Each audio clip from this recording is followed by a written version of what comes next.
அவங்க பொன்னி பால் காய்ச்சலான்னு போகும்போது விறகு எல்லாம் ஈரமா இருக்கு. இப்ப எப்படா அடுப்பு பத்த வைக்கிறதுன்னு ரொம்ப வருத்தப்பட்டு இருக்காங்க. கோயில்ல திருவிழா மாதிரி நடத்தி அங்க போட்டியெல்லாம் வச்சு பெண்களுக்கு பரிசு எல்லாம் கொடுக்குறாங்க. பரிசுல வின் பண்றவங்களுக்கு கரண்ட் அடுப்பு, மிக்சி, கிரைண்டர் எல்லாம் கிடைக்கும் அப்படின்னு அனௌன்ஸ் பண்றாங்க. இத கேக்குற பொன்னிக்கு இந்த கரண்ட் அடுப்பு கிடைச்சதுன்னா நம்ம சொல்லி பறக்கிக்கிட்டு தெரிய தேவையில்லையே, எப்படியாவது இதை ஜெயிக்கணும் அப்படின்னு யோசிக்கிறாங்க. மளிகை கடை அண்ணாச்சிட்ட போய், அண்ணாச்சி உங்ககிட்ட சைக்கிள் இருக்கா, கொஞ்ச நேரம் கொடுங்களேன், நான் திருப்பி கொடுத்துட்றேன் அப்படின்னு கேக்குறாங்க. அவர்கிட்ட இருந்து ஒரு சைக்கிளை வாங்கியாந்து இந்த ஸ்லோ சைக்கிளிங் ரேஸ்ல பொன்னி கலந்துக்கிறாங்க. பொன்னி ரொம்ப ஆர்வத்தோட கரெக்டா 3வது பரிசுக்கு தான் நம்ம ஜெயிக்கணும், அப்பதான் கரண்ட் அடுப்பு கிடைக்கும் அப்படின்னு கரெக்டா விளையாடுறாங்க. ஆனா பொன்னிக்கு முதல் பரிசு கிடைக்குது.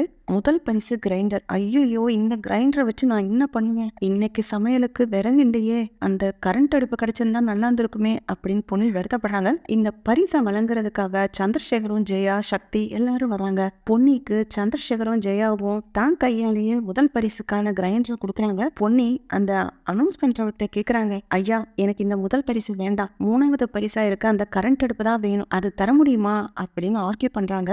ஏமா, முதல் பரிசு தாமா விலை அதிகம், கிரைண்டர்மா 5000 ரூபாய் இருக்கும், இந்த அடுப்பு 2000 ரூபாய் தான் வரும். ஐயா விலை முக்கியம் இல்லை, எனக்கு அடுப்பு தான் முக்கியம். இதை பாக்குற சக்தியும் சந்திரசேகரும், பொன்னி உனக்கு என்ன ஆச்சு, முதல் பரிசு ஜெயிச்சிருக்க, அதுதானே சந்தோஷம், ஏமா இப்படி நடந்துக்கிற அப்படின்னு கேட்கும்போது, இல்லமாமா இன்னைக்கு அடுப்பு எரிக்கிறதுக்கு விறகே இல்ல, சுள்ளி எல்லாம் நனைஞ்சு போயிருக்குது, எப்படி அடுப்பு பத்த வச்சு சமையல் செய்யறது, எனக்கு கரண்ட் அடுப்பு கிடைச்சாதாமா அவன் நல்லா இருக்கும். சக்தி சொல்றாரு, பொன்னி மானத்தை வாங்காத, நான் உனக்கு கரண்ட் அடுப்பு வாங்கி தரேன்.